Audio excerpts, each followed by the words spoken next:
Hello everybody, welcome to Sage Holistic Health and Wellness Center, your holistic community. I'm Emily, your host, and I'm excited to be bringing to you another episode today. We've got Brandi Holloway with us today. She's a registered nurse, palliative care specialist, Reiki master, and much more. And she's going to be sharing with us today her thoughts and knowledge about creating sacred space in your life and the importance of it, as well as how to do it. So get comfy and have a listen.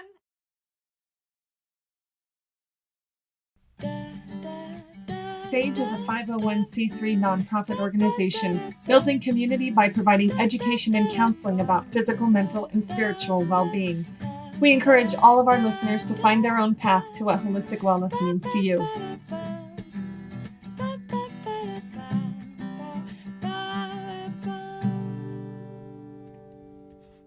Hi, I'm Emily Sellis, your host for the podcast and YouTube channel Sage Holistic Health and Wellness Center. I'm excited to be inviting Brandi Holloway to be with us here today. Hi, Brandi. Hi, thanks for having me. Absolutely. So Brandi has newly joined us here at Sage as an associate, and she is going to be talking a little bit today about some of the services that she does and just some really amazing things that she has to offer. So I'm going to give her a chance to kind of introduce herself and what she does in her regular career, and then this is something that she's added on, and we're so glad that she's with us. So Brandi, I'll give you just a minute to talk about yourself. Yeah, thank you for having me, Emily. Yeah, absolutely. So my background, a little bit about what I do. I am a nurse. I'm a registered nurse with a master's degree, and I'm currently serving as a palliative care nurse and actually coordinate the department for a community hospital here in Orange County. And before I became a nurse, I was interested in childbirth, and so I did a lot of beginning of life childbirth education. I was a doula. I had a nonprofit that helped support parents through that process, and I find it interesting that I'm now on the other end of the life spectrum, and so I'm doing a lot of end of life work too. And so I think those two opposite sides of the spectrum combined with a long interest in spirituality and the healing modality of Reiki just kind of brought me to this next level. Yeah, and I know the two of us we've known each other and we've been friends and kind of came together with our shared interests, and one of those being Reiki, you know, that we kind of came together and started talking about all of that. And Brandi, you've been a Reiki master for a long time and have just really loved how that's influenced the work that you do, kind of behind the scenes, so to speak. And there's even some neat stuff that you have going on in your career with Reiki, and how there's kind of a breakthrough with people being more attuned to that, Reiki, this energy healing, and so that's pretty neat too. But I know today we wanted to talk a little bit about some of the services that you're going to be offering at Sage Holistic Health and Wellness Center, so people can become acquainted with the wonderful gift that you're bringing and what you're wanting to do. So if you want to talk about some of those things, like in general what it is that you're doing, and then maybe some more specific services. Yeah, so we were having fun. Emily and I were having a good time trying to figure out what to call me. So besides the Reiki master term, which is just a way to explain the different levels of attunement that you've gone through, I had shared with her that I really wanted this idea of creating sacred space for people. And so we came up with the term sacred space practitioner. I think Emily did. And together. I think the idea is just to help people hold sacred space for themselves and for others as they're going through transitions in life. And so in my work every day, I deal with people who have chronic illness and see how it affects their quality of life.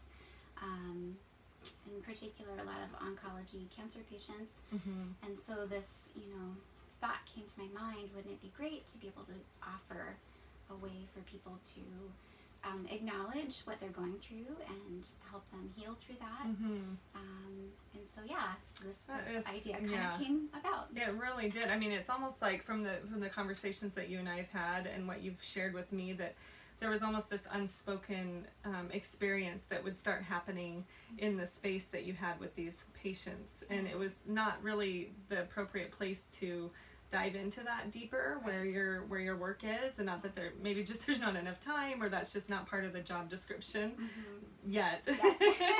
So, and that's an exciting thing too that you can share if you would like. But it's just neat to be able to create that space, like you said, for people that are wanting to dive a little bit deeper into the spiritual aspect, like for end of life stuff. But then, as you're saying, having come from the other spectrum of all the work that you've done with childbirth and with your nonprofit that you had and all of this, I mean, just bringing in the spiritual component of that as well, and of course everything in between.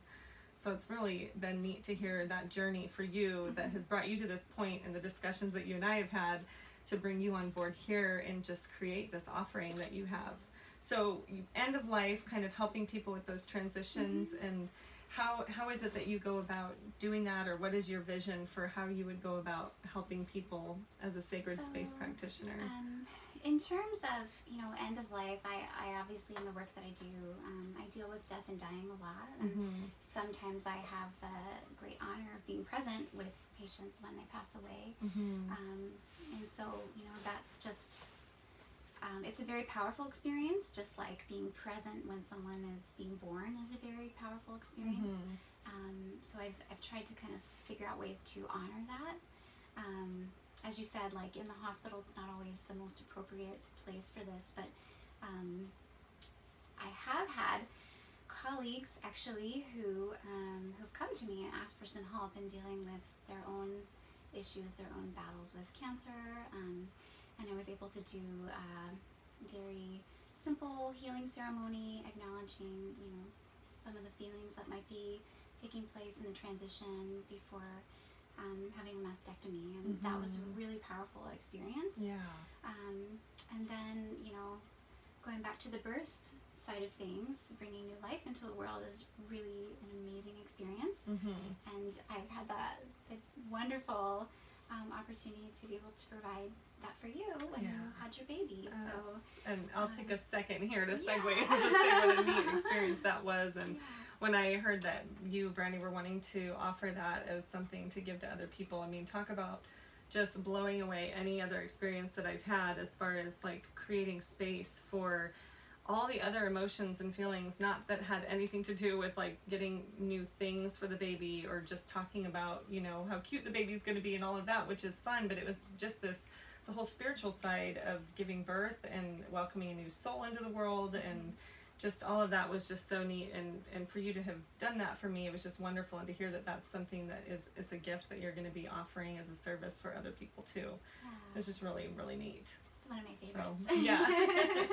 Absolutely. But what you're saying too, I just want to kind of hit back on that, like the healing thing that you did for the colleague of yours that had the mastectomy, just I think what you and I have shared and talked about, what you've shared with me, that we've talked about, is there's a lot of unspoken things and losses that go along with that. So there's a big component of the loss and the grief that goes along with some of these difficult journeys that people walk on and walk into. And so that being a specialty, a niche, for you to do healing around hysterectomies or mastectomies, for patients that have cancer, being able to really speak to that in a way that not a lot of people can, because you've walked it with people and you've been on that path and that journey with so many. So it's just really a neat thing that you offer. I think in the, because I live and work in the medical community, we're really good at taking care of bodies, and we don't always do the best job of taking care of the whole person, and so to me that's a really important part of whole person care, holistic care. And being able to offer that, right, where it's not maybe always what someone wants to talk about, but to be able to even give words to it. Sometimes there's unspoken, like people not knowing how to share that that's what they're feeling, and for you to be able to open up discussion about that and to be able to explore that and get curious about that with people to see if that is something that they want to do and want to explore to help themselves to come to kind of a resolution through that. Absolutely. It's neat. Really neat. So I hear that you've got the healing that kind of goes through some of these transitions, like you're saying with cancer patients, and then with childbirth, that kind of transition. But there's also the interesting part of the ceremony, or the kind of the ritual that kind of goes about that. That was kind of our topic that we were wanting to talk about today, and so I want to give you that chance to introduce that into how that comes about with these other services. Yeah, so I really kept landing on the idea of ritual and ceremony over and over again, and I think the common theme is that it's really about intention. Mm-hmm. So we do things every day. We get up in the morning, we make our cup of coffee, maybe brush your teeth. You could, possibly think of that as a ritual. And so what are ways that we can bring rituals into our life and have intention behind them and create meaning for them? So I really like the idea of being able to create a sacred space, setting that time aside to help you sort of deal with some really weighty issues. We're very good at staying busy and not always dealing with a lot of the emotions that we have, particularly around major life transitions, illness, changes in your family, changes in your work. So yeah, I think that it's something to have fun with, to be creative and explore. It's a great way to, maybe focus on manifesting what you want to see happen, how you want your life to change. So that's kind of the basis for where the idea of a ritual comes from. Yeah. And I hear in that, like, there's a big slowing down of life, like being able to stop enough to maybe think about what it is that you would want to manifest, right? And not staying so busy that you don't even get a chance to do that. Yeah. But then the act of a ritual, I mean, it's like ritual is a very old word, and I've even had that talk with you, like maybe some people are put off by the word ritual, but it's really such a beautiful thing, or to have a ceremony, or to be ceremonious about something. It's almost like bringing a certain level of intention, like you were saying, to what you're doing and focus. And so that's just a wonderful way to kind of hone in on what it is that you want in your life, or to give space as you pass through some of these more difficult passages in life. For sure. Yeah. I like to, just when I talk about ritual, it's something that's universal. It's across all cultures. It's, back from the beginning of time. And so it's something that we should be familiar with, but maybe we feel a little disconnected from. Right. I had read an article very recently about rituals for end of life and death, and one of the things that was brought up in that article was this whole idea of unbundling of pieces from religious beliefs. So I think a lot of people today, particularly younger people, they're not associating themselves or affiliating themselves with particular religious beliefs anymore. So there's this idea of spirituality, and what does that mean, and the idea of being able to take a piece from here and a piece from here and a piece from here and make that something meaningful for you. That's what I like about ritual. Right. I mean, just really personalizing something to where you don't have to fit it in to someone else's ritual that they created, or that's been happening for thousands of years. That you get to have that empowering experience of creating your own, and that's okay to do. Yes, and to have fun with it. Right? Yeah. So it's about intention, not perfection. That's what I tell myself. It's just have the intention of what you want to do, and just have fun. So what would be a good example, if I can put you on the spot a little, about how you would kind of create that for someone, or maybe one that you want to share that you've created, that a ritual in your life, other than the things that brushing teeth that hopefully we all do, and kind of just the coffee. I mean, I know I certainly do that, but I just wonder if there's if there's something that you feel that's been really meaningful in your life. So there's a couple things that personally I've really enjoyed inviting into my life as a ritual, and I don't know if I'd call it quite ceremony, but every week I will clean my house, and it's usually like not that much fun, but I do it anyway because it needs to happen. And I know that I can look forward to the end of the house cleaning. I get my sage stick out, and then I go through the entire house, like each corner, and I just sort of smudge and release negative energy. But during that time I'm very very purposeful, very intentional Mm-hmm. about the things that I'm trying to manifest in my Mm-hmm. space, and for my family as well. So it Mm-hmm. could be protection, abundance, Yeah. peace, harmony, good health, whatever it is that Mm-hmm. I'm wanting to create in that space where I live. That's neat. So that's just, it's very simple, but Yeah. it's the intention behind it. Yeah.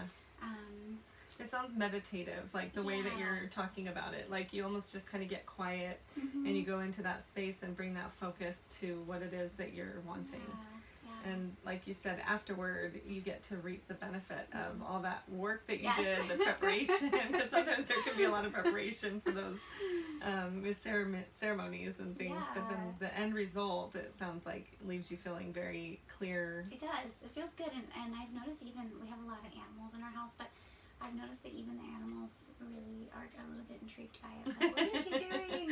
Follow you around. Yeah, they kind of like it too. So That's neat. that's just one example of something really simple that you Mhm. can do. There are obviously like infinite possibilities for more elaborate ceremonies. Mhm.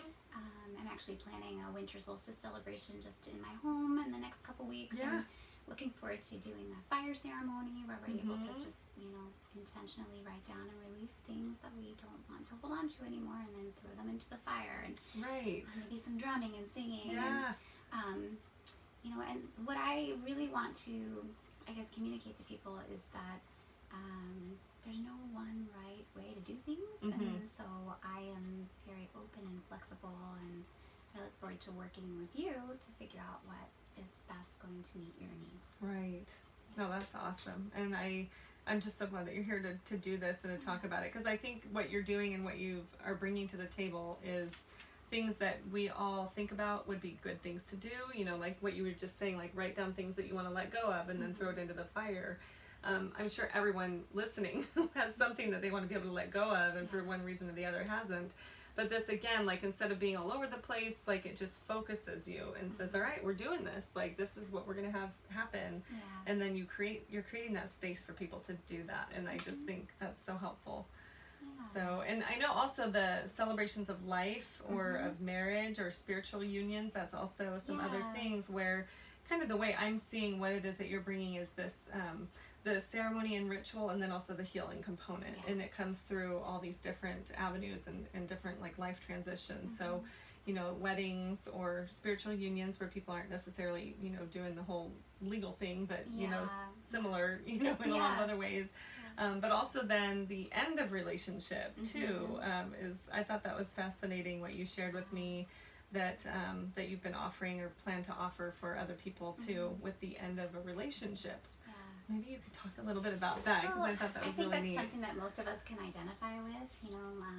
Most people have gone through some sort of heartbreak, and if it's not the end of a breakup with a boyfriend or girlfriend, then it can be divorce, and that's really heavy emotionally. It can be really hard to heal and recover from that. And I think along with therapy and being able to talk through things, there's also that emotional component of being able to almost cut some of those energetic cords that keep you tied to someone, and be able to move forward in the past. And so that's just a way to honor what was, and to make peace with it and let go and move forward. Yeah, I know.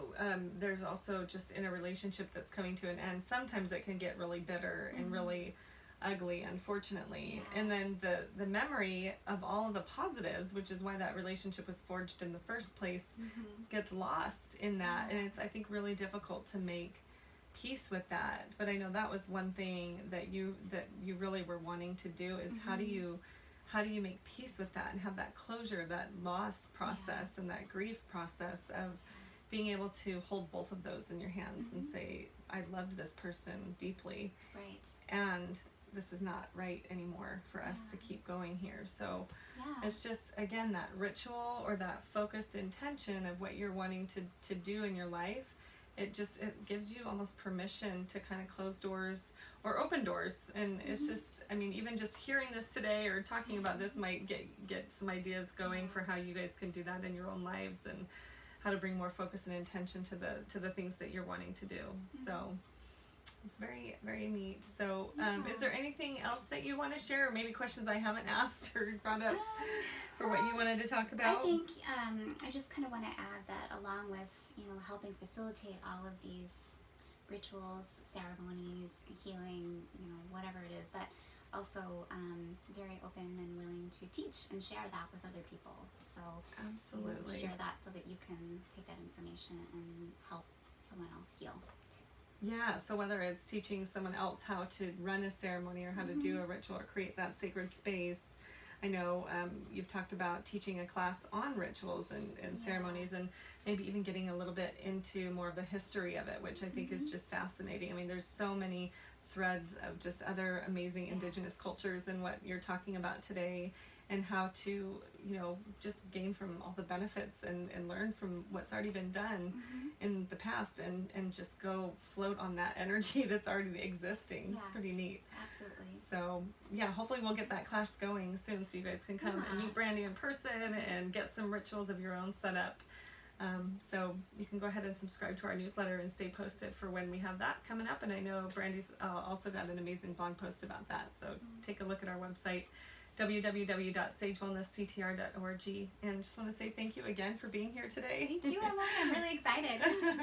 Thanks so much for joining us today. We are excited to announce that Brandi will be teaching this class, Creating Sacred Space, on January 20th. It's a Sunday, and it'll be from 6 o'clock to 7:30 p.m. at our center located in Santa Ana in Orange County. The course objectives are to use intention to build and maintain sacred space, manifest abundance and invite prosperity, and to create balance and self-care. The cost for this class is $15, and you can sign up at the link in the show notes, or you can go to our website. Looking forward to seeing you at our next episode. Bye-bye. Thank you for spending some of your time today with us at Sage Holistic Health and Wellness Center. If you like what we're all about, please consider supporting our nonprofit organization by making a tax-deductible donation. To do this, you can go to our website at www.sagewellnessctr.org and click on Donate in the upper right-hand corner. We look forward to spending some time again with you real soon. Take good care.